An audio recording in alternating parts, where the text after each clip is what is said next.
김순자 78세 할머니는 그날의 기억을 잊을 수 없습니다. 창밖으로 내리는 비를 바라보며 손주들이 좋아하는 호박죽을 끓이고 있었습니다.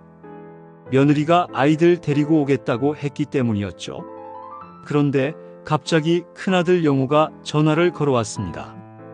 어머니, 오늘 제가 좀 들를게요. 할 말이 있어서요. 순자 할머니는 아들이 온다는 소식에 더 신이 났습니다. 요즘 바쁘다며 발길을 뜸하게 했던 아들이었으니까요. 부엌 찬장을 열어 아들이 좋아하는 김치를 꺼내고 냉장고에서 반찬들을 하나둘 꺼냈습니다. 식탁을 정성껏 차리고 기다렸습니다. 오후 2시 초인종이 울렸습니다. 반가운 마음에 문을 열었지만 영호의 표정이 어딘가 불편해 보였습니다. 며느리와 손주들은 보이지 않았습니다. 어머니, 혼자 왔어요. 잠깐 앉아서 얘기 좀 할게요. 둘은 거실로 자리를 옮겼습니다. 순자 할머니는 아들 앞에 차와 과일을 내놓았습니다. 어머니, 사실은 영호가 말을 꺼내기 어려운 듯 머뭇거렸습니다. 요즘 저희가 집을 알아보고 있어요. 좀 더 넓은 데로요. 그래, 좋겠구나. 애들도 크니까 방도 더 필요하지. 그런데 어머니가 같이 사시기엔 좀 불편할 것 같아요. 순간 공기가 얼어붙는 느낌이었습니다. 순자 할머니는 자신의 귀를 의심했습니다. 무슨 말이니? 저희끼리 살고 싶어요. 어머니도 이제 연세가 있으시니 그냥 요양원 가시는 게 어때요? 어머니가 여기 있으면 우리도 불편하고 솔직히 챙겨드릴 여유가 없어요. 그 순간 할머니의 가슴이 무너져 내렸습니다. 숨이 막히고 눈앞이 캄캄해졌습니다. 30년 동안 오직 가족을 위해 살았던 시간들이 물거품처럼 사라지는 느낌이었습니다. 난 그저 너희 곁에서 늙어가고 싶었을 뿐인데. 순자 할머니의 목소리가 떨렸습니다. 아들은 고개를 숙인 채 말을 이었습니다. 어머니, 현실적으로 생각해 보세요. 우리도 애들 키우느라 바쁘고 일도 해야 하고 어머니를 돌볼 시간이 없어요. 순자 할머니는 그날 밤 아무도 없는 방에서 멍하니 천장을 바라보았습니다. 손에 남은 건 텅 빈 통장과 기력 없는 몸뿐이었습니다. 평생을 자식들에게 바쳤는데 돌아온 것은 요양원에 가라는 말뿐이었습니다. 순자 할머니의 이야기는 특별한 경우가 아닙니다. 많은 어르신들이 비슷한 상황에 처해 있습니다. 경기도 수원에 사시는 박영수 82세 할아버지도 비슷한 경험을 했습니다. 내가 평생 모은 돈으로 큰아들 대학 보내고 작은아들 장가 보내고 심지어 큰며느리 친정어머니 수술비까지 대줬다오. 그런데 이제는 나를 찾는 사람이 없어. 명절에 한번 얼굴 비추면 다행이지. 박 할아버지는 40년 넘게 건설 현장에서 일했습니다. 허리가 휘고 손이 갈라지는 고통 속에서도 자식들의 미래만 생각했습니다. 큰아들은 아버지 덕분에 대학을 나와 대기업에 취직했고 작은아들은 자신의 가게를 열 수 있었습니다. 자식들 결혼하고 나서는 내가 필요 없어진 것 같아. 지금은 영감 혼자 원룸에서 살고 있지. 가끔 텔레비전이 친구야. 노인학대 상담센터에 따르면 노인 학대 사례 중 정서적 학대와 방임이 가장 많은 부분을 차지한다고 합니다. 특히 자녀로부터의 학대가 전체의 70% 이상을 차지합니다. 가슴 아픈 현실이지만 평생을 자식을 위해 희생한 부모들이 노년에 외면당하는 일이 점점 늘어나고 있습니다. 순자 할머니의 젊은 시절로 돌아가 봅시다. 그녀는 30대 초반에 남편을 잃었습니다. 남겨진 건 어린 두 아들과 병원비로 텅 빈 통장뿐이었습니다. 그날부터 난 멈출 수 없었어요. 새벽부터 밤까지 일했지요. 남들처럼 기댈 곳 하나 없이 오로지 두 아이만 바라보며 살았어요. 순자 할머니는 식당에서 일하며 아침 6시부터 저녁 늦게까지 일했습니다. 월급이 모자라면 밤에 편의점 아르바이트까지 뛰었고 아이들 학원비가 부족하면 점심값을 아끼렸습니다. 한 번도 내 몸이 힘들다고 투정 부릴 겨를이 없었어요. 내가 고생해서라도 우리 애들은 좋은 환경에서 살아야 해 그 생각 하나로 버텨왔어요. 그렇게 모은 돈으로 대학 등록금을 냈고 결혼할 때는 전세금까지 지원했습니다. 순자 할머니에게는 그런 희생이 당연했습니다. 아이들이 잘 살 수만 있다면 자신의 모든 것을 내놓아도 아깝지 않았으니까요. 큰아들이 초등학교 때부터 항상 반장을 했어요. 엄마, 나 또 반장 됐어. 그 말 한마디가 얼마나 자랑스러웠는지 몰라요. 작은 아들은 공부보다 운동을 좋아했어요. 축구 경기에 골을 넣었다며 흙투성이가 된 채 집에 뛰어들어왔죠. 엄마, 나 오늘 학교에서 골 넣었어. 그때의 그 웃음이 얼마나 눈부셨는지 몰라요. 아들들이 장성하면서 순자 할머니는 희망을 보았습니다. 큰아들이 첫 월급을 받았을 때 작은 봉투를 건네며 엄마, 이거 내가 번 돈이야. 엄마 맛있는 거 사 먹으라고 말했습니다. 작은 아들은 결혼할 때 엄마, 이제 내가 엄마 지켜줄게. 엄마 혼자 외롭게 안 할게라고 약속했습니다. 그때만 해도 순자 할머니는 믿었습니다. 드디어 다 해냈다. 이제야 조금은 편해질 수 있을까? 하지만 현실은 달랐습니다. 광주에 사시는 이정숙 75세 할머니도 비슷한 이야기를 들려주었습니다. 내가 자식들 키우느라 장사를 했어. 작은 분식집이었는데 아침 일찍부터 밤 늦게까지 일했지. 그렇게 버는 돈으로 세 남매를 대학까지 보냈어. 이 할머니는 분식집을 운영하며 쉬는 날 없이 일했습니다. 설날이나 추석에도 문을 열었습니다. 자식들의 교육비와 생활비를 벌기 위해 자신의 건강도 쉼도 포기했습니다. 큰딸이 의대에 들어갔을 때가 가장 기뻤어.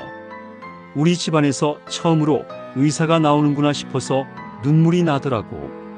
의대 등록금이 비싸서 가게 일 끝나고 밤에 술집에서 설거지 아르바이트까지 했지만 내 딸이 의사 되는 걸 보는 게 소원이었으니까. 이제 딸은 의사가 되었고 아들들도 각자 자리를 잡았습니다.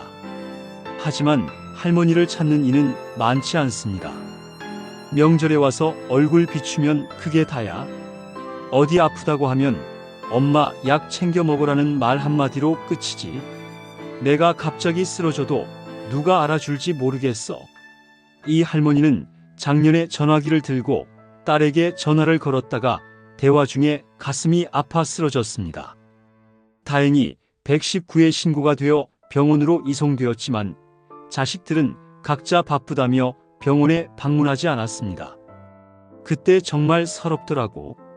내가 죽어도 자식들은 바빠서 못 올 것 같아. 서울에 사시는 최영길 86세 할아버지는 젊은 시절 택시 기사로 일했습니다. 밤낮으로 운전대를 잡고 세 자녀를 키웠습니다. 그때는 하루에 16시간씩 일했어. 새벽 4시에 나가서 밤 10시, 11시까지 일했지.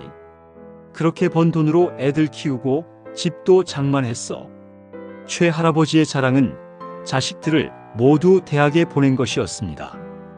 특히 막내 아들이 미국 유학까지 가게 된 것은 그의 가장 큰 자랑이었습니다. 막내를 미국에 보낼 때는 내가 가진 땅까지 팔았어. 큰 희생이었지만 우리 아들이 외국에서 공부하는 모습을 상상하면 그게 그렇게 기뻤어. 그러나 미국에 간 아들은 이제 10년에 한 번 정도 한국을 방문합니다. 다른 자녀들도 자주 찾아오지 않습니다. 지금은 요양원에 있어. 자식들이 다 각자 살기 바쁘다고. 내가 낳고 키운 자식들인데 이제는 남처럼 느껴질 때가 많아. 그는 요양원 창문으로 하늘을 바라보며 지난 날을 회상합니다. 평생 자식들을 위해 달려온 인생이었지만 마지막에는 혼자가 되었습니다. 어느 날 순자 할머니의 작은 아들 민호가 갑자기 찾아왔습니다. 엄마, 집 좀 알아봤는데 계약금이 좀 모자라요. 혹시? 순자 할머니는 이미 알고 있었습니다. 무슨 말을 할지, 얼마나 필요한데, 2천만 원만 빌려주시면 나중에 꼭 갚을게요. 지금 이 기회 놓치면 이런 조건으로는 구하기 힘들어요. 순자 할머니는 말없이 일어나 방으로 들어갔습니다. 오래된 서랍장에서 통장을 꺼내 아들에게 건넸습니다. 그녀의 노후를 위해 모아둔 마지막 저축이었습니다. 고마워요, 엄마. 정말 큰 도움이 됐어요. 나중에 꼭 갚을게요. 민호는 서둘러 집을 나갔습니다. 그리고 그 후로 한 달, 두 달, 연락이 뜸해졌습니다. 처음에는 일주일에 한 번씩 전화하던 아들이 이제는 한 달에 한 번도 연락을 하지 않았습니다. 순자 할머니는 용기를 내어 아들에게 전화를 걸었습니다. 민호야, 괜찮니? 요즘 바쁘니? 아, 네. 회사 일이 많아서요. 엄마도 건강하시죠? 짧은 대화 후 민호는 급하게 전화를 끊었습니다. 순자 할머니는 무언가 이상함을 느꼈습니다. 예전 같지 않은 아들의 목소리, 서두르는 태도.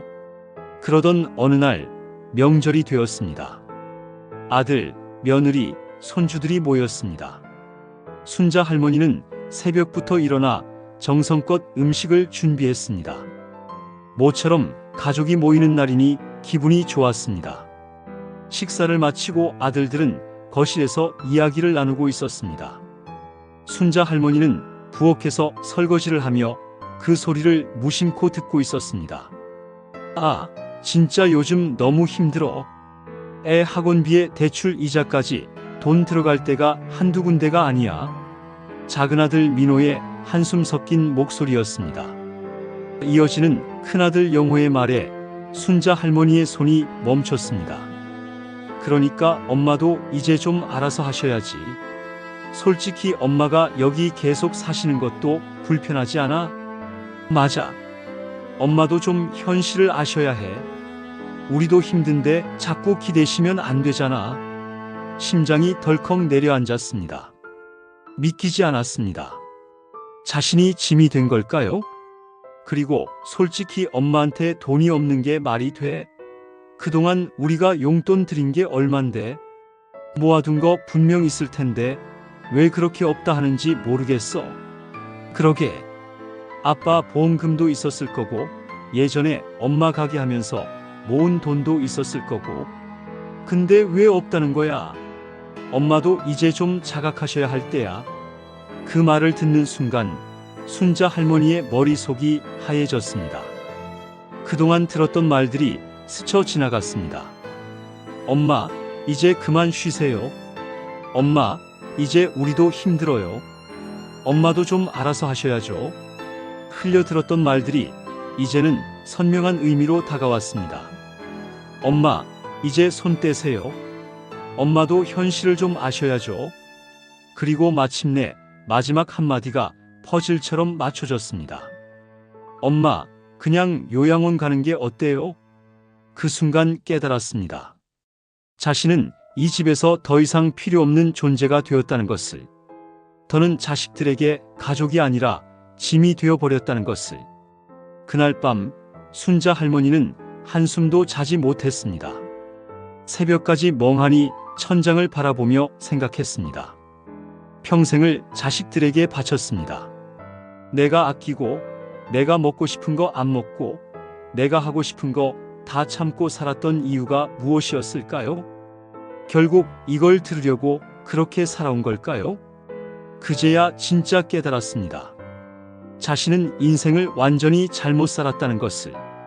이런 이야기는 어쩌면 우리 주변에서 너무 흔하게 볼 수 있는 현실입니다. 통계청 자료에 따르면 65세 이상 노인 중 약 25%가 자녀와의 관계에 불만족을 느끼고 있으며 15%는 자녀로부터 정서적 학대나 경제적 착취를 경험했다고 합니다. 부산에 사시는 장명자 81세 할머니는 자신의 경험을 이렇게 말합니다. 우리 시대에는 자식이 효도하는 게 당연했어. 그런데 요즘은 달라.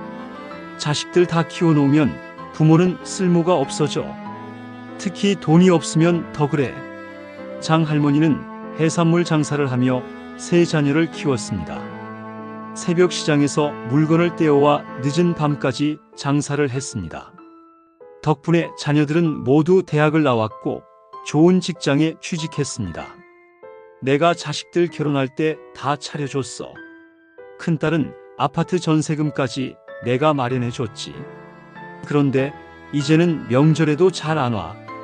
전화로 엄마 건강하세요라는 말 한마디로 끝이야. 장 할머니는 지금 허리 디스크로 고생하고 있지만 자녀들은 별로 관심을 보이지 않습니다. 병원비도 국민건강보험과 자신의 얼마 안 되는 저축으로 해결하고 있습니다. 가끔은 내가 왜 그렇게 열심히 살았나 싶어. 나 하나 편하게 살았으면 지금 이렇게 외롭지는 않았을 텐데. 서울에 사시는 김영수 88세 할아버지는 6.25 전쟁 후 맨손으로 사업을 일궜습니다. 어려운 시절 아내와 함께 포목점을 시작해 나중에는 작은 섬유 공장까지 운영했습니다. 그때는 하루에 4시간만 자고 일했어. 애들 좋은 학교 보내려고 무진애를 썼지. 큰아들은 미국까지 유학 보냈어. 김 할아버지는 자신의 모든 재산을 자녀들에게 물려주었습니다. 큰아들에게는 사업체를, 작은아들에게는 건물을, 딸에게는 아파트를 주었습니다. 자신은 그저 작은 전세방에서 노후를 보내려 했습니다. 처음에는 애들이 매주 한 번씩은 찾아왔어. 그런데 시간이 지날수록 발길이 뜸해졌지. 이제는 내가 아프다고 해도 잘 오지 않아. 지난해 김 할아버지는 뇌졸중으로 쓰러져 병원에 입원했습니다. 자녀들은 처음에는 병문안을 왔지만 점차 발길이 뜸해졌습니다. 퇴원 후에는 요양원에 모셔졌습니다. 내가 평생 모은 재산을 다 줬는데 이제는 요양원에 맡겨져 있어. 가끔 생각해. 내가 재산을 조금이라도 남겨뒀다면 지금 이렇게 되지는 않았을 텐데. 이런 이야기들을 들으면 가슴이 아픕니다. 평생을 자식들을 위해 희생한 부모님들이 노년에 외롭게 지내시는 모습은 우리 사회의 아픈 현실입니다. 순자 할머니는 그날 밤 인생을 돌아보며 결심했습니다. 이제부터 나를 위해 살겠다. 다음 날 아침 거울 속 자신의 모습을 바라보았습니다. 눈가에는 깊은 주름이 자리 잡았고 손은 바싹 마른 듯 주름져 있었습니다. 평생 가족을 위해 살았지만 정작 자신의 삶에는 아무것도 남지 않았다는 사실이 뼛속까지 서늘하게 다가왔습니다. 이대로는 안 된다. 이제라도 늦지 않았다. 순자 할머니의 인생은 그 결심과 함께 새로운 국면을 맞이하게 됩니다. 하지만 그녀의 이야기를 듣는 많은 노인들은 자신의 처지를 되돌아보게 됩니다. 너무 늦게 깨달은 것은 아닐까? 이제 와서 무엇을 할 수 있을까? 사회복지사인 박정현 씨는 이렇게 조언합니다. 많은 어르신들이 자식에게 의지하고 기대면서 살아오셨습니다. 하지만 시대가 변했고 가족의 의미도 달라졌습니다. 이제는 스스로의 노후를 준비하는 것이 중요합니다. 경제적 독립, 건강관리, 그리고 사회적 관계를 유지하는 것이 필요합니다. 하지만 이미 70대, 80대가 된 어르신들에게는 이러한 조언이 너무 늦은 것은 아닐까요? 정말 희망은 없는 것일까요? 아직 늦지 않았다고 말하는 사람들도 있습니다. 수원시 노인복지관에서 만난 이순희 75세 할머니는 이렇게 말합니다. 저도 몇 년 전까지는 자식들만 바라보고 살았어요. 그런데 어느 날 깨달았죠. 내 행복은 내가 찾아야 한다는 것을. 그래서 복지관에 나오기 시작했어요. 여기서 친구도 사귀고 취미도 배우고 지금은 오히려 자식들보다 친구들이 더 가까워요. 이처럼 인생의 막바지에서 새로운 시작을 하는 어르신들도 계십니다. 하지만 모든 분들이 그런 기회를 얻을 수 있는 것은 아닙니다. 건강이 허락하지 않거나 경제적 여유가 없는 분들은 여전히 자식들에게 의지할 수밖에 없는 현실입니다. 순자 할머니의 이야기로 돌아가 봅시다. 그녀는 절망 속에서도 작은 희망을 찾기 시작했습니다. 이대로 주저앉을 순 없어. 내 남은 인생 내가 책임져야지. 순자 할머니는 용기를 내어 동네 주민센터를 찾아갔습니다. 처음에는 무슨 말을 해야 할지 몰라 망설였지만 용기를 내어 노인 일자리를 문의했습니다. 제가 일을 좀 하고 싶은데요. 나이가 많긴 하지만 아직 건강해요. 주민센터 직원은 친절하게 노인 일자리 프로그램을 안내해 주었습니다. 공원 지킴이, 급식 도우미, 복지시설 보조 등 여러 종류의 일자리가 있었습니다. 순자 할머니는 초등학교 급식 도우미를 선택했습니다. 아이들을 좋아했기 때문이었죠. 할머니, 이거 더 주세요. 할머니, 오늘 반찬 진짜 맛있어요. 아이들의 해맑은 웃음과 인사는 순자 할머니의 마음을 따뜻하게 해주었습니다. 비록 급여는 얼마 되지 않았지만 매일 아침 일어날 이유가 생겼고 누군가에게 필요한 사람이라는 느낌이 들었습니다. 급식 도우미 일을 하면서 순자 할머니는 같은 또래 할머니들과 친구가 되었습니다. 그들도 비슷한 아픔을 가지고 있었습니다. 자식들에게 외면받고 경제적으로 어려움을 겪는 노인들이었습니다. 우리끼리라도 의지하면서 살아야지 뭐. 자식들 바라봐봤자 서러움만 커져. 식사 도우미 일이 끝난 후 그들은 종종 근처 공원에 모여 이야기를 나누었습니다. 각자의 아픔을 공유하고 서로에게 위로가 되었습니다. 순자 할머니는 그렇게 새로운 가족을 만들어갔습니다. 그러던 중 학교에서 일하며 만난 영양사 선생님이 순자 할머니의 손맛을 알아봤습니다. 할머니, 음식 솜씨가 정말 좋으세요. 혹시 우리 학교 특별식 날에 할머니 손맛으로 뭐 하나 만들어 주실 수 있으세요? 순자 할머니는 기쁜 마음으로 수락했습니다. 옛날부터 잘하던 약식과 떡을 준비했습니다. 아이들과 선생님들의 반응은 폭발적이었습니다. 우와, 이거 진짜 맛있어요. 우리 할머니가 해주시던 맛이에요. 이런 솜씨라면 가게를 차려도 될 것 같은데요. 그 말에 순자 할머니는 문득 생각이 떠올랐습니다. 그래, 내가 평생 해온 일을 다시 해보는 건 어떨까? 순자 할머니는 젊었을 때 잠시 분식집을 했던 경험이 있었습니다. 남편이 아프기 전까지는 동네에서 꽤 인기 있는 가게였습니다. 하지만 남편의 병간호와 아이들 양육 때문에 가게를 접어야 했죠. 아직 늦지 않았어. 내가 할 수 있는 일로 시작해보자. 순자 할머니는 작은 용기를 냈습니다. 지역 복지관에서 운영하는 실버 창업 상담을 받기로 한 것입니다. 거기서 그녀는 소규모 창업을 위한 정보와 지원을 받을 수 있었습니다. 할머니 같은 분들을 위한 소액 대출 프로그램이 있어요. 작게 시작해서 본인의 재능을 살릴 수 있는 일을 하시면 좋겠어요. 상담사의 조언을 듣고 순자 할머니는 결심했습니다. 전통 떡과 반찬을 만들어 파는 작은 가게를 열기로 한 것입니다. 비록 처음에는 복지관 내 작은 공간에서 주 2회만 운영하는 소규모였지만 그것은 순자 할머니에게 새로운 시작이었습니다. 순자 할머니네 약식, 순자 할머니네 명이나물 등 그녀의 음식은 입소문이 나기 시작했습니다. 평생 가족을 위해 갈고 닦은 손맛이 이제는 그녀의 생계수단이 되었습니다.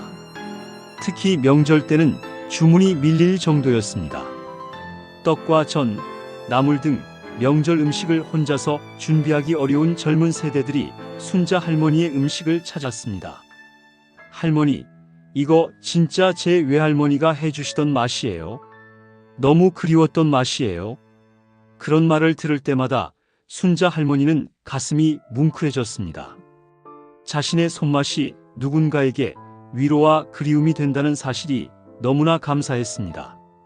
복지관 내 작은 가게는 점점 알려지기 시작했고 6개월 후에는 동네 작은 가게를 열 수 있게 되었습니다. 비록 월세가 비싼 번화가는 아니었지만 주택가 사이에 위치한 조그만 공간이었습니다. 순자 할머니네 정이라는 간판을 내걸고 본격적으로 가게를 시작했습니다. 전통 떡과 반찬, 그리고 계절별 특별식을 판매했습니다. 가게가 번창하면서 순자 할머니는 같은 처지의 다른 할머니들을 고용했습니다.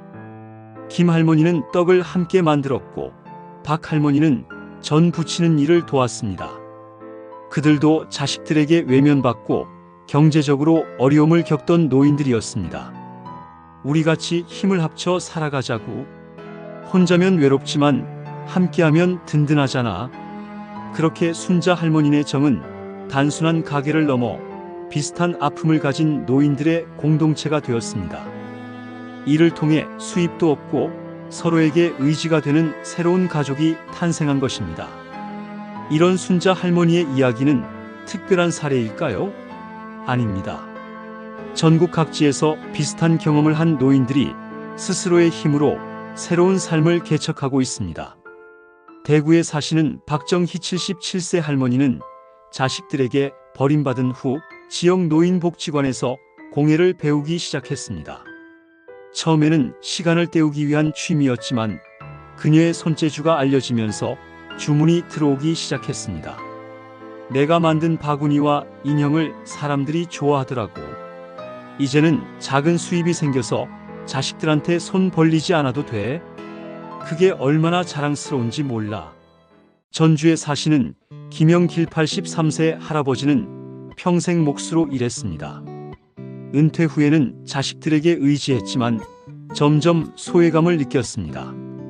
그러다 우연히 동네 목공방에서 아이들에게 목공을 가르치는 일을 시작했습니다. 내가 평생 익힌 기술로 아이들을 가르치니 보람이 커. 수입은 적지만 아이들이 할아버지라고 부르며 반겨주는 게 얼마나 좋은지 몰라. 이런 사례들은 노년의 삶이 단순히 자식들에게 의지하는 것이 아니라 자신의 경험과 기술로 새로운 가치를 창출할 수 있다는 것을 보여줍니다. 순자 할머니의 가게가 자리를 잡아가던 어느 날 뜻밖의 손님이 찾아왔습니다. 점심시간이 막 지난 후였습니다. 문이 열리고 들어온 사람은 다름 아닌 큰아들 영호였습니다. 엄마, 순자 할머니는 놀랐지만 태연한 척했습니다. 전과 달리 긴장감이 없었습니다. 왔구나. 밥 먹었니? 영호는 어색하게 가게 안을 둘러보았습니다. 벽에는 순자 할머니와 다른 할머니들이 함께 찍은 사진이 걸려 있었고 손님들의 감사 편지도 붙어 있었습니다. 엄마, 이런 가게 하는 줄 몰랐어요. 왜 말씀 안 하셨어요? 순자 할머니는 담담하게 대답했습니다.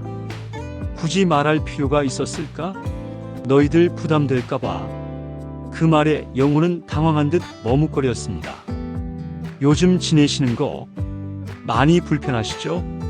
순자 할머니는 미소를 지었습니다. 예전과는 다른 자신감 넘치는 미소였습니다. 불편한 거 하나 없어. 오히려 지금이 내 인생에서 가장 행복한 시간이야. 영호는 그 말을 믿지 못하는 듯 했습니다. 엄마, 사실 요즘 좀 힘들어서요. 회사에서 구조 조정이 있었는데. 순자 할머니는 아들의 말을 이미 짐작했습니다. 경제적 도움을 요청하러 온 것이었습니다. 예전에 순자 할머니라면 마지막 돈이라도 꺼내 아들을 도왔을 겁니다. 하지만 지금은 달랐습니다. 그래, 많이 힘들겠구나. 하지만 내가 잘 극복해 나갈 거라고 믿어. 내 힘으로. 영호는 놀란 눈으로 어머니를 바라보았습니다. 엄마, 내가 평생 너희를 위해 살았어. 하지만 이제는 달라. 내게는 내 삶이 있고 너희에게는 너희 삶이 있어. 각자의 삶을 책임지는 게 어른이지. 영호는 더 말을 잇지 못했습니다. 예전과 다른 어머니의 모습에 당황한 듯 했습니다. 그리고 이제 주문이 밀려서 바빠. 언제든 보고 싶을 때 놀러와. 하지만 도움을 바라지는 말아라. 순자 할머니는 정중하지만 단호했습니다. 영호는 무언가 더 말하려다가 결국 입을 다물었습니다. 그리고 조용히 가게를 나갔습니다. 그날 밤 순자 할머니는 생각했습니다. 내가 변했구나. 이제는 온전히 나를 위해 살 수 있게 되었어. 자식을 위해 모든 것을 내어주던 지난날과 달리 이제 그녀는 자신의 삶의 주인이 되었습니다. 비록 늦은 나이에 찾은 독립이었지만 그 어느 때보다 충만한 행복을 느꼈습니다. 우리나라의 많은 노인분들이 순자 할머니처럼 자식들에게 실망하고 상처받은 경험이 있습니다. 하지만 모든 분들이 순자 할머니처럼 새로운 시작을 할 수 있는 것은 아닙니다. 건강이 좋지 않거나 경제적 기반이 전혀 없는 분들은 여전히 어려움 속에서 살아가고 계십니다. 이러한 현실 속에서 우리가 기억해야 할 것은 노인들도 독립적인 인격체라는 사실입니다. 그들의 가치와 존엄성을 인정하고 사회적으로 지원하는 시스템이 필요합니다. 노인복지 전문가인 정수민 교수는 이렇게 말합니다. 노인분들이 자식에게 의존하지 않고도 살 수 있는 사회적 안전망이 필요합니다. 기초연금 강화, 노인 일자리 창출, 노인 공동체 주택 등 다양한 지원책이 마련되어야 합니다. 또한 자식들에게 버림받은 노인들을 위한 심리적 지원도 중요합니다. 많은 노인분들이 자식들에게 버림받는 상처를 안고 살아갑니다. 하지만 그것이 인생의 끝은 아닙니다. 순자 할머니처럼 새로운 시작을 할 수 있는 기회와 용기가 모든 노인분들에게 주어져야 합니다. 어쩌면 가장 중요한 것은 우리 모두의 인식 변화일지도 모릅니다. 노인을 단순히 돌봄이 필요한 존재가 아니라 여전히 성장하고 발전할 수 있는 독립적인 인격체로 바라보는 시선이 필요합니다.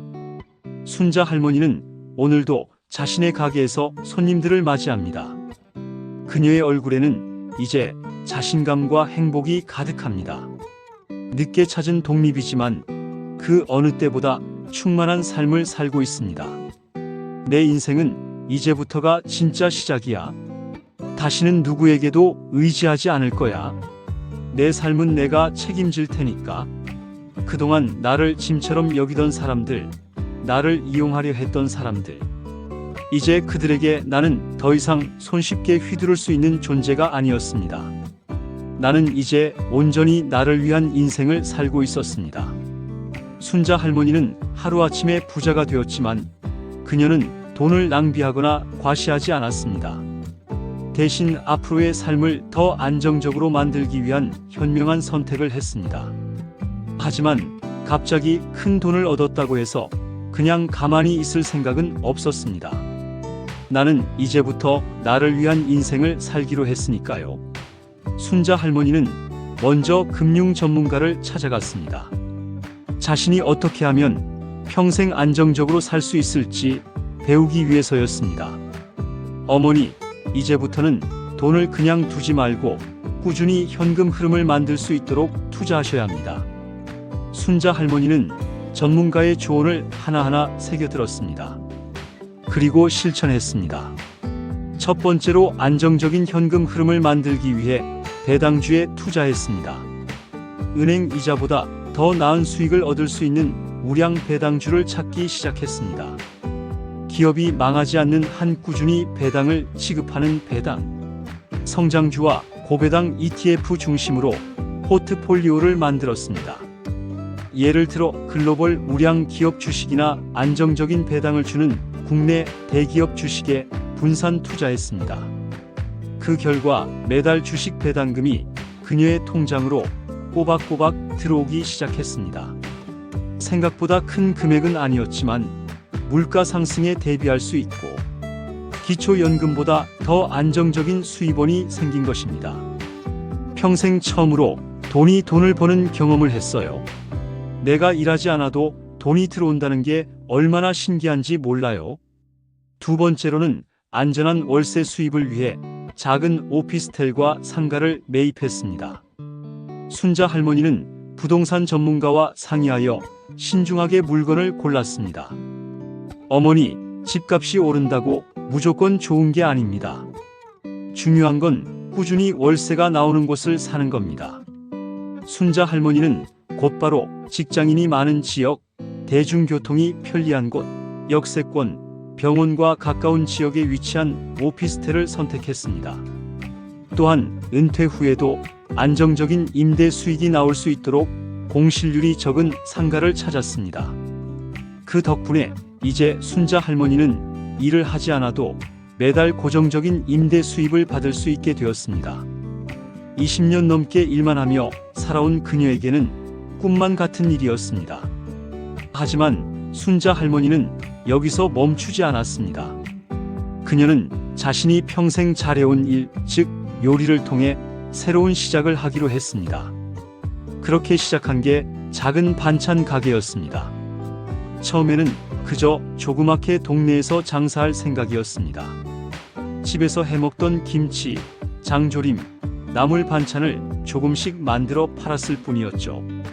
그런데 뜻밖의 일이 벌어졌습니다. 사장님, 이거 진짜 너무 맛있어요. 어머니, 이거 어디서 배운 솜씨세요? 우리 엄마도 이 맛이 안 나는데 어떻게 이렇게 하세요? 소문은 순식간에 퍼졌습니다. 처음에는 동네 주민들이 입소문을 내더니 어느 날 한 손님이 순자 할머니의 반찬을 SNS에 올렸습니다. 그리고 그게 시작이었습니다. TV에서 한번 촬영하고 싶다는데 괜찮으세요? 유명 유튜버가 리뷰해보고 싶다고 합니다. 순자 할머니는 그저 평생 해오던 대로 가족을 위해 밥을 지어왔을 뿐이었는데 이제는 사람들이 그녀의 음식을 먹기 위해 줄을 서기 시작했습니다. 난생 처음 내 이름을 건 가게를 갖게 됐어요. 순자네 반찬이라는 이름으로요. 가게가 성공하면서 돈도 더 쌓이기 시작했습니다. 하지만 순자 할머니에게 더 값진 것은 돈이 아니었습니다. 그것은 바로 자신감과 성취감이었습니다. 내가 이 나이에 사업가가 될 줄은 몰랐어요. 모두가 나를 쓸모없다고 할 때 내 손맛만은 여전히 가치가 있다는 걸 알게 됐죠. 그러던 어느 날 가게로 뜻밖의 손님이 찾아왔습니다. 엄마. 고개를 들어보니 큰아들 영호가 서 있었습니다. 눈에는 작은아들 민호와 며느리도 함께 있었습니다. 놀란 얼굴로 가게를 둘러보던 큰아들이 조심스럽게 물었습니다. 엄마, 가게 한다는 얘긴 왜 안 하셨어요? 순자 할머니는 손에 들고 있던 국자를 내려놓으며 미소 지었습니다. 굳이 말할 필요가 있을까 싶어서 너희한테 폐에 끼치고 싶지 않았거든. 그 말에 큰아들은 당황한 듯 머뭇거렸습니다. 그동안 자식들에게 연락을 하지 않았던 건 순자 할머니가 이제 더 이상 그들의 눈치를 보며 살 필요가 없었기 때문이었습니다. 엄마, 요즘 많이 바쁘시죠? 엄마, 이제 돈 걱정은 안 하셔도 되겠네요. 그제야 순자 할머니는 그들의 진짜 의도를 알았습니다. 이제 와서 걱정하는 척하면서 다시 그녀에게 기대려는 것이었습니다. 순자 할머니는 조용히 미소를 지으며 대답했습니다. 그래, 아주 잘 살고 있어. 그리고 주문이 밀려서 정신없이 바쁜 가게 안으로 돌아갔습니다. 아이들은 한동안 가게 앞에서 서성이다가 결국 말없이 돌아갔습니다. 그 모습을 바라보며 순자 할머니는 속으로 생각했습니다. 나는 이제 누구에게도 휘둘리지 않는다. 나는 이제 누구에게도 의지하지 않는다. 나는 내 삶을 살고 있다. 그리고 지금이 내 인생에서 가장 자유롭고 행복한 순간이다. 순자 할머니는 경제적으로 자유로워졌습니다. 하지만 한 가지 더 깨달았습니다. 돈이 있어도 건강이 없으면 아무 의미가 없다는 사실을요. 그동안 순자 할머니는 자신의 몸이 얼마나 망가졌는지조차 모르고 살았습니다. 늘 가족을 위해 일하고 밥을 차리고 집안을 돌보느라 자신의 몸을 돌볼 여유가 없었죠. 그런데 그 대가가 너무나도 혹독하게 찾아왔습니다. 그날도 평소처럼 가게에서 일을 하고 있었습니다. 반찬을 만들고 손님을 응대하고 재료 정리를 하다 보니 온종일 서 있었죠. 그런데 이상하게도 몸이 무겁고 숨이 차는 느낌이 들었습니다. 조금 쉬면 괜찮아지겠지 생각하며 참고 있었는데 점점 눈앞이 흐려졌습니다. 순간 식은땀이 쏟아지고 손발이 차가워졌습니다. 사장님, 괜찮으세요? 직원이 놀라며 다가왔지만 대답할 힘조차 없었습니다. 그리고 그 순간 두 다리가 풀리면서 그대로 주저앉고 말았습니다. 눈을 떴을 때는 병원이었습니다. 곁에 있던 의사가 차트를 보며 말했습니다. 어머니, 이대로 두면 큰일 납니다. 고혈압 수치가 너무 높고 피로 누적으로 몸이 한계에 온 상태예요. 이러다 정말 위험한 상황이 올 수도 있습니다. 순자 할머니는 말문이 막혔습니다. 그제야 깨달았습니다. 내 몸이 이렇게까지 망가져 있었구나. 내가 무너지면 모든 게 끝이라는 사실을 그제야 실감했습니다. 아무리 돈이 많아도 사업이 잘 되어도 건강을 잃으면 아무 소용이 없다는 것을요. 그날 이후 순자 할머니는 결심했습니다. 더 이상 자신의 몸을 방치하지 않겠다고. 자신의 몸을 지키는 일이 무엇보다 중요하다고. 그렇게 그녀는 건강을 위한 새로운 루틴을 만들기 시작했습니다. 처음에는 운동이 버거웠습니다. 오랜 시간 몸을 혹사해 왔으니 당연한 일이었죠. 하지만 순자 할머니는 포기하지 않았습니다. 이제부터라도 내 몸을 위해 움직여야 해. 매일 아침 가볍게 산책을 시작했습니다. 처음에는 10분 걷는 것도 힘들었지만 점점 거리를 늘려갔습니다. 그렇게 하루 1시간씩 빠르게 걷는 습관을 만들었습니다. 그리고 헬스장에 등록해 가벼운 근력 운동도 시작했습니다. 나이가 들수록 근육이 줄어드는 게 문제예요. 어머니, 근력 운동 꼭 하셔야 해요. 트레이너의 말을 듣고 순자 할머니는 처음으로 아령을 들었습니다. 하루 20분씩 가벼운 무게부터 시작했습니다. 몇 달이 지나자 거울 속 그녀의 모습이 변하고 있었습니다. 기운이 생기고 몸이 가벼워졌습니다. 식습관도 바꿨습니다. 예전에는 늘 가족을 위해 요리를 했습니다. 아이들이 좋아하는 반찬, 남편이 생전에 좋아하던 국. 하지만 이제는 자신의 몸을 위한 식사를 하기로 했습니다. 가게에서 반찬을 만들면서 건강한 재료를 더 신경 쓰기 시작했습니다. 나트륨과 당을 줄이고 채소와 단백질을 충분히 섭취하는 식단을 만들었습니다. 가끔 손님들이 말했습니다. 사장님, 여긴 왜 이렇게 맛도 좋은데 담백할까요? 순자 할머니는 웃으며 대답했습니다. 건강한 음식이 결국 가장 맛있는 법이거든요. 그리고 하루 한 끼는 꼭 그녀가 가장 먹고 싶은 것을 먹기로 했습니다. 가끔은 빵과 커피, 때로는 고소한 견과류와 따뜻한 차 한 잔. 누군가를 위해 요리하는 게 아니라 오롯이 자신을 위한 식사. 이것이 그녀의 삶의 새로운 행복이 되었습니다.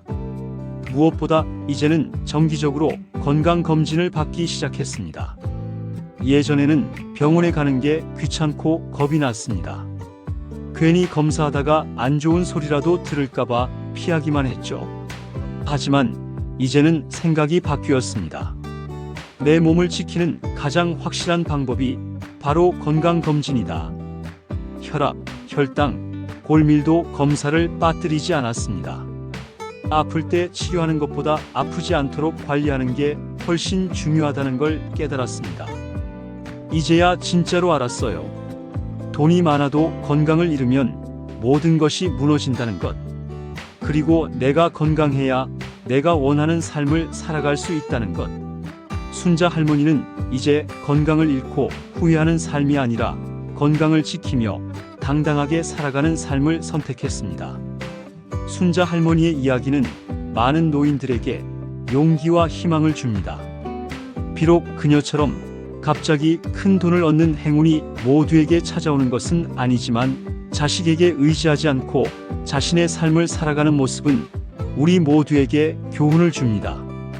서울 노원구에 사시는 박정희 81세 할머니는 자식들에게 외면당한 후 손재주를 살려 수제 매듭 공예품을 만들어 팔기 시작했습니다. 처음에는 용돈 벌이 정도였어. 그런데 요즘은 인터넷으로도 주문이 들어오더라고. 젊은 사람들이 우리 전통 매듭을 좋아해 주니 얼마나 기쁜지 몰라. 전주에 사시는 김영수 84세 할아버지는 평생 목수 일을 했습니다. 은퇴 후 자식들에게 냉대를 받자 그는 지역문화센터에서 목공 강사로 활동하기 시작했습니다. 내가 평생 익힌 기술을 젊은이들에게 가르쳐 주니 보람차. 용돈도 벌고 존중도 받고 이보다 좋을 수가 없어. 경상남도 진주에 사시는 최영자 78세 할머니는 자식들이 연락을 끊은 후 혼자 쓸쓸히 지내다가 지역 노인복지관에서 실버 모델로 활동하게 되었습니다. 처음에는 웃음거리가 될까봐 걱정했어. 하지만 막상 해보니 너무 재미있더라고. 이 나이에 패션쇼에 서다니 꿈만 같아.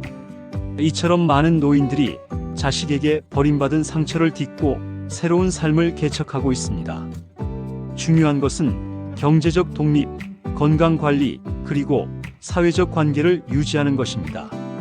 순자 할머니는 이제 경제적으로 자유롭고 건강도 되찾았지만 또 한 가지 중요한 사실을 깨달았습니다. 사람은 누구나 혼자서는 살 수 없다는 것을요. 가게에서 바쁘게 일을 하다 보면 손님들과 이런저런 대화를 나누기도 했지만 문을 닫고 집에 돌아오면 텅 빈 방에서 홀로 앉아있는 시간이 많아졌습니다. 과거에는 가족을 위해 살았고 자식들을 위해 모든 걸 바쳤습니다. 그런데 이제는 더 이상 그녀를 찾아오는 사람도 그녀를 필요로 하는 사람도 없었습니다. 나는 평생 가족을 위해 살았는데 이제는 아무도 나를 찾지 않네. 그때 깨달았습니다. 경제적 독립과 건강도 중요하지만 삶의 행복을 위해서는 의미 있는 인간관계가 필요하다는 것을요. 그래서 순자 할머니는 새로운 도전을 시작했습니다. 지역 노인복지관에서 운영하는 프로그램에 참여하기 시작한 것입니다. 합창단, 댄스 교실, 독서 모임. 그녀는 여러 활동에 참여하며 새로운 친구들을 만들었습니다. 처음에는 어색했어요. 내 또래 친구들을 만나본 지가 너무 오래되어서요. 하지만 함께 노래하고 춤추다 보니 어느새 마음이 열리더라고요. 댄스 교실에서는 박정숙 76세 할머니와 친해졌고 독서 모임에서는 이영자 80세 할머니와 절친이 되었습니다. 그들도 순자 할머니처럼 자식들에게 상처받은 경험이 있었기에 서로를 더 잘 이해할 수 있었습니다. 우리끼리 모이면 세상 걱정이 다 사라져요. 웃고 떠들다 보면 어느새 시간이 훌쩍 지나 있어요. 또한 순자 할머니는 지역 봉사활동에도 참여하기 시작했습니다. 독거노인을 위한 반찬 봉사, 지역 아동센터 급식 봉사 등 자신의 재능을 나누는 활동을 했습니다. 내가 도움을 줄 수 있는 사람이 있다는 게 얼마나 행복한지 몰라요. 나보다 더 어려운 사람들을 돕다 보면 내 문제는 작게 느껴져요. 그렇게 순자 할머니는 새로운 가족을 만들어갔습니다. 혈연으로 맺어진 가족은 아니지만 서로 의지하고 보살피는 진정한 가족이었습니다. 요즘은 명절에도 외롭지 않아요. 복지관 친구들과 함께 모여 음식도 나누고 이야기도 나눠요. 자식들보다 더 따뜻한 시간을 보내고 있어요. 순자 할머니는 이제 진정한 행복이 무엇인지 알게 되었습니다. 그것은 바로 자신을 위한 삶을 살고 동시에 타인과 의미 있는 관계를 맺는 것이었습니다. 노인복지 전문가 김선영 교수는 이렇게 말합니다. 노인들의 행복을 위해서는 세 가지 요소가 필요합니다. 바로 경제적 안정, 건강한 신체와 정신, 그리고 의미 있는 사회적 관계입니다. 특히 사회적 관계는 노년기 우울증과 치매 예방에도 큰 도움이 됩니다. 많은 연구에서 사회적 관계를 유지하는 노인들이 그렇지 않은 노인들보다 더 오래 살고 더 건강하게 살았다는 결과가 나왔습니다. 특히 자원봉사 활동을 하는 노인들은 삶의 만족도가 높게 나타났습니다. 자식에게 의지하지 않고도 행복한 노후를 위해서는 스스로 삶의 주인이 되어야 합니다. 경제적 준비는 물론 건강 관리와 사회적 관계 형성에도 적극적으로 노력해야 합니다. 어느 날 순자 할머니는 복지관 친구들과 함께 여행을 갔습니다. 평생 가족 때문에 어디 한번 제대로 여행을 가보지 못했던 그녀에게는 큰 모험이었습니다. 처음으로 제주도에 가봤어요. 80이 다 된 나이에 처음 비행기를 타고 처음 바다를 보고 그 감동이 얼마나 컸는지 몰라요. 여행에서 돌아온 후 순자 할머니는 문득 자신의 집 앞에 서 있는 큰아들 영호를 발견했습니다. 엄마, 오랜만이에요. 어디 다녀오셨어요? 여행 갔다 왔어. 나 이제 세상 구경도 하고 있어. 아들은 어색하게 웃으며 말했습니다. 그래요? 엄마 건강해 보여서 다행이에요. 저기, 사실 제가 온 이유가 있는데 순자 할머니는 이미 알고 있었습니다. 또 돈이 필요한 것이겠죠. 사업이 좀 어려워져서 혹시 엄마가 도와주실 수 있으실까요? 순자 할머니는 미소를 지었습니다. 예전 같았으면 마지막 돈까지 내어주었을 것입니다. 하지만 이제는 달랐습니다. 영호야, 엄마가 평생 너희에게 다 주었어. 이제는 너희 스스로 해결할 차례야. 엄마는 이제 더 이상 너희의 은행이 아니야. 아들은 충격받은 얼굴로 그녀를 바라보았습니다. 엄마, 사랑한다는 건 무조건 주는 게 아니야. 때로는 스스로 설 수 있게 돕는 거지. 너희가 자립할 수 있도록 도와주는 게 진짜 사랑이야. 아들은 말없이 고개를 숙였습니다. 순자 할머니는 아들의 어깨를 가볍게 토닥였습니다. 너희가 필요할 때만 찾아오는 게 아니라 그냥 보고 싶어서 찾아오는 날이 오길 바랄게. 그 말을 끝으로 순자 할머니는 집으로 들어갔습니다. 창문으로 바라보니 아들이 한참을 서 있다가 천천히 발걸음을 옮기는 모습이 보였습니다. 언젠가는 이 아이도 깨닫겠지. 진정한 부모 사랑이 무엇인지, 그리고 진정한 효도가 무엇인지. 순자 할머니는 이제 인생의 황혼기를 맞이했지만 그 어느 때보다 행복하고 충만한 삶을 살고 있습니다. 경제적으로 독립하고 건강을 관리하며 의미 있는 관계를 맺으며 자신의 삶을 온전히 즐기고 있습니다. 순자 할머니의 이야기는 계속됩니다. 자식들에게 요양원에 가라는 말을 들은 후 그녀는 그날 밤 결심했습니다. 이제부터 나를 위해 살겠다. 하지만 현실은 녹록지 않았습니다. 78세의 나이에 무엇을 할 수 있을까요? 어디서부터 시작해야 할까요? 이제 와서 내가 할 수 있는 일이 뭐가 있을까? 순자 할머니는 앉은 자리에서 한참을 생각했습니다. 평생 가정주부로 살아왔기에 특별한 기술이 있는 것도 아니었습니다. 게다가 나이가 많다는 이유로 일자리는 쉽게 구할 수 없었습니다. 마트 아르바이트를 문의했지만 거절당했고 청소일도 체력이 받쳐주지 않아 어려웠습니다. 세상에, 내가 이렇게 무력한 사람이었나? 절망감이 밀려왔지만 순자 할머니는 포기하지 않았습니다.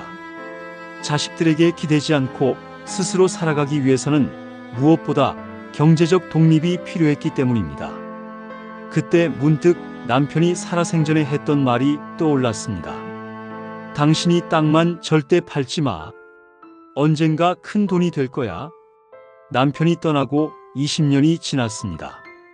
남편은 병으로 세상을 떠나기 전 시골 변두리에 조그맣게 땅을 남겨두었습니다. 그 땅은 너무 외진 곳에 있어 순자 할머니도 거의 잊고 지냈습니다.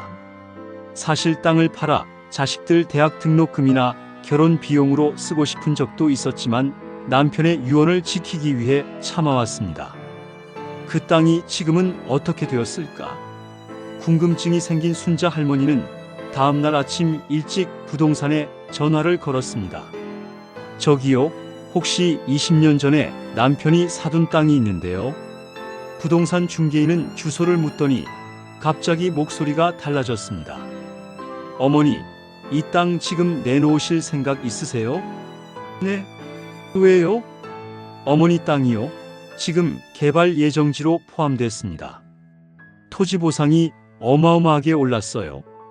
그게 무슨 말이에요? 그 지역이 지금 신도시 개발 계획에 들어가면서 토지 보상이 크게 올라갔어요. 현재 시세로 보면 어머니가 상상하시는 그 이상입니다. 숨이 멎는 듯 했습니다. 순자 할머니는 서둘러 직접 땅을 보러 갔습니다.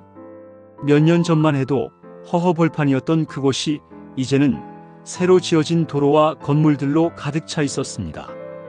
그제야 현실을 실감했습니다.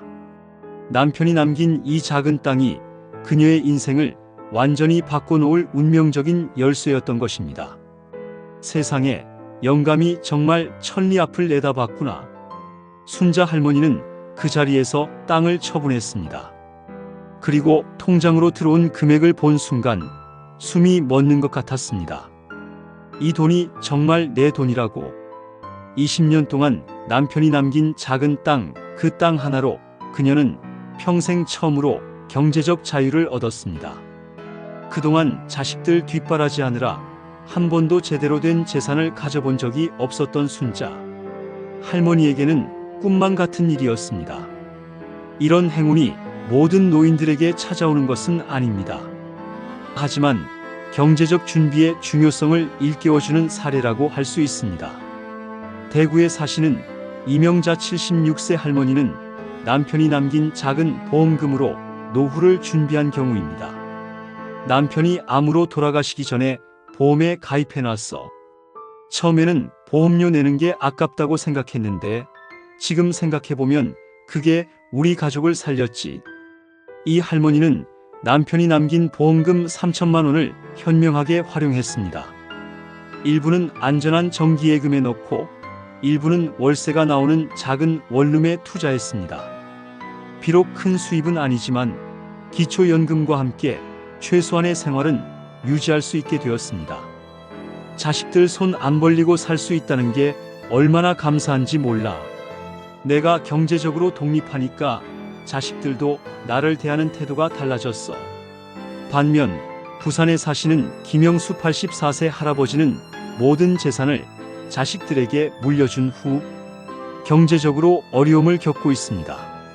내가 가진 건 다 애들 주고 이제 와서 손 벌리고 살려니 너무 서럽더라고. 자식들도 처음에는 용돈도 주고 그랬는데 시간이 지나니까 점점 뜸해지더라고.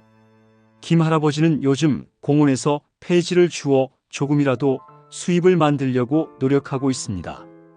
하지만 건강이 좋지 않아 힘든 상황입니다. 내가 이 나이에 폐지를 주울 줄은 몰랐지. 자식들 잘 되라고 모든 걸 다 줬는데 이게 내 노후의 모습이라니. 노인복지 전문가들은 자식에게 모든 재산을 물려주는 것보다 일정 부분은 본인의 노후를 위해 남겨두는 것이 중요하다고 조언합니다. 자식에게 경제적으로 의존하게 되면 관계의 질이 달라질 수 있으며 스스로의 존엄성을 지키기 어려워질 수 있기 때문입니다.